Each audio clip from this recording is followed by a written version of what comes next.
So I want to handwire my own keyboard from scratch. No pre-made PCB, none of that shenanigans. But I don't know how to. And that's kind of embarrassing because I am a keyboard YouTuber and I do review keyboards for a living. It's kind of like being an Olympic athlete, but not knowing how to tie my own shoelace. Embarrassing. So my goal at the end of this video is I'm gonna learn exactly how to handwire my own keyboard. And I hope you guys can learn alongside too. But how are we gonna achieve this monumental task of hand soldering my own keyboard from scratch? Well, I don't actually know, but I do have a plan. Step 1. We first have to know what we're doing. So I've spent about 3 hours going through hand wiring keyboard videos and I've actually learned quite a bit. And so let me list them down. Number 1. The entire hand wiring scene is dominated by this one YouTuber. And his name is Joe Scotto. He is basically the king of hand wiring keyboards. Number 2. Hand wiring is actually not as hard as you think. It's a longer process and it's a little bit more advanced than building a normal keyboard, but it's not rocket science. And 3. Hand wiring is cheap. Like, really cheap. You can get a whole functioning keyboard for less than $30 in theory. Which brings us to our next step. Step 2. Getting the parts. Okay, I thought it was a cool transition, you know, to have my hands go from the other frame. Yeah, I know I'm weird. Diodes. Oxidized copper wire because I left it too long in the cupboard. An RP2040 microcontroller. Oh, I think I broke it. Heat shrink insulator. I kind of bought one whole box. I don't know why I bought so much. Switches. Some sort of wire you have lying around. It could be anything. I just had this Ethernet cable lying around. Now all these parts may vary in price because, you know, different parts of the world and I'm kind of neighbors with China. But I have linked Amazon alternatives down below for you guys. And the reason why we're getting all these parts is because Joe said so. And also because of this next part. Step 3. How does a keyboard work? To be able to make a keyboard, we must first know how a keyboard even works. This is a microcontroller, and it is the brain of the keyboard where everything communicates. Every pre-made keyboard you've ever owned has one. Pretty easy. And how the microcontroller works is that every time it detects a closed loop, it will send out a signal. So if 2 of the pins of the microcontroller is wired to a switch, and the switch is then actuated, it creates a closed loop and that's a signal. Boom! Keystroke.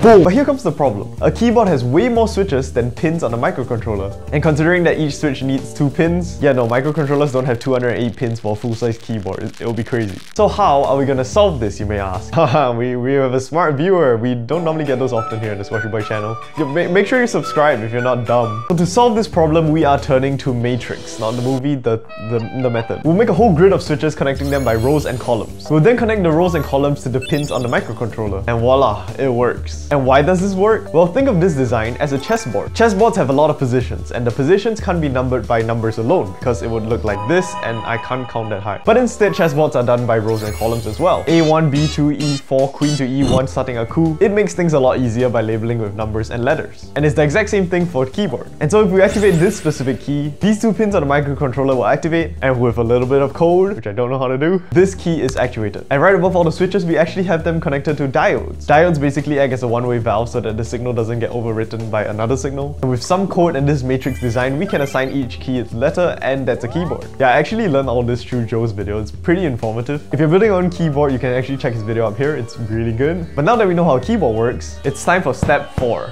Making the keyboard. I should stop hitting my green screen because it's gonna break one day. We got all the parts. I don't actually have a plate for the keyboard, so I got one of these. So we're gonna take this cardboard box and we're gonna be cutting some holes into it. I'm gonna put some switches on. We're gonna hand wire it with these copper wires. I think we could do this in about 20 minutes. Should be pretty simple. Oh, it's a lot harder than I expected. Oh, yo! Ooh, I need my cutters. Look at my cutters. Next step is to cut wires.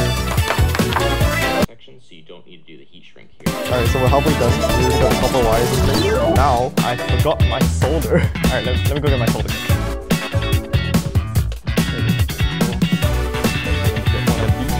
UK plug, best plug. Come on man, there's 5 rows of switches. How far could you? Oh, who knew copper could conduct heat? This is so dangerous. No, gloves would be really useful now. Only 4 more to go. Why am I shaking? Why am I shaking so much? Alright guys, so we're done soldering with the first few rows. Now what I gotta do is I gotta take the copper wire, gotta connect it to the resistors. Yes, I know it's not the best soldering job, but...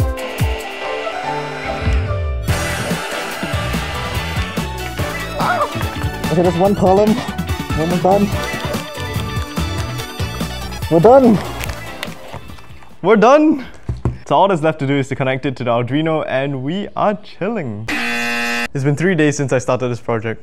But hey, it's done. Look at it. It actually works. So a couple things went wrong. First, the wiring was ass. This shit looks like a time bomb inside. Admittedly, I'm not really that good at soldering. I actually came across one of Joe's videos saying that you should get a good soldering iron, and he kind of flamed my soldering iron. Thanks, Joe. Number 2, I don't know how to code. After spending the whole night last night with countless attempts trying to compile a good firmware for this keyboard. Moment of truth, guys. It does not work. It's not working. This is compile number 3. Oh, it still doesn't work. This is one of the compiles. Does not work. There's 1:56 AM. Alright, please work. Did not work. That's it. It's mapped correctly. It's a keyboard. The box.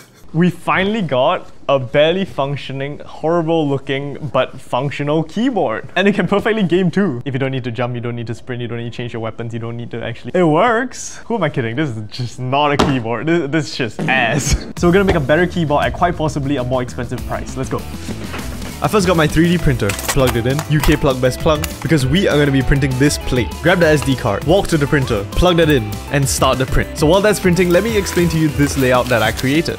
This is a 50%-ish keyboard. I'm recycling all my old keycaps which I haven't used. And this layout was just enough to fit my printer and also recycle my keycaps, while making a fully functioning keyboard. Also, there's this whole part that I was explaining it to the camera, but it's just not that important, so I left it out. But we're gonna get this done, so let's go. I'm down the layout, so let's go check on the print, and oh look!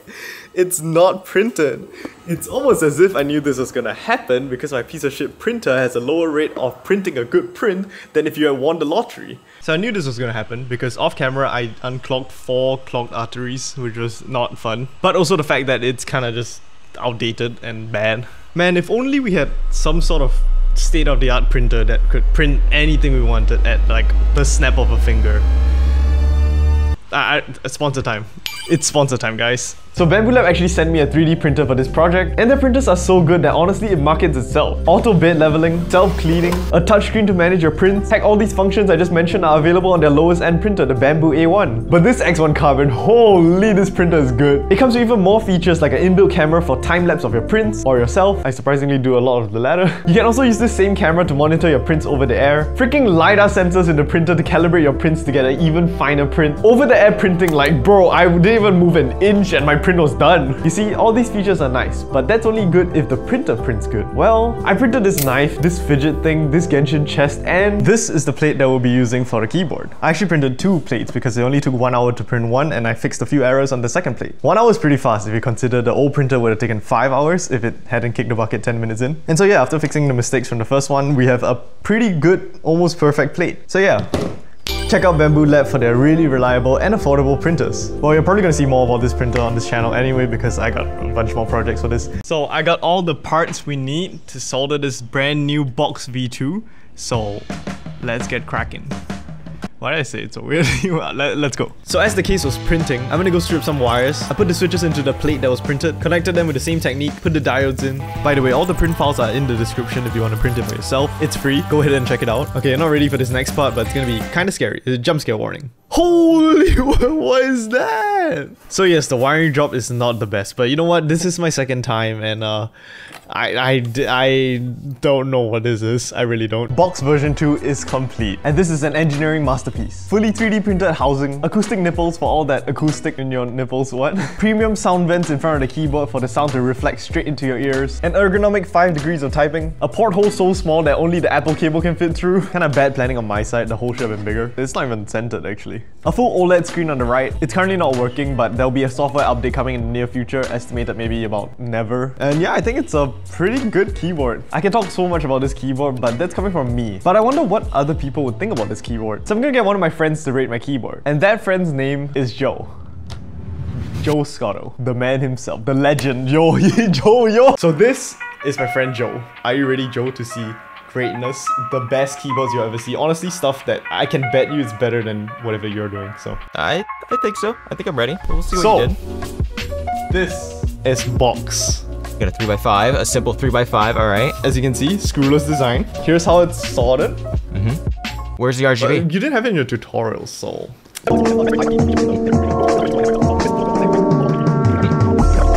But yeah, overall, what do you think of Box 1? $23 seems high, being honest with you, actually, on price point.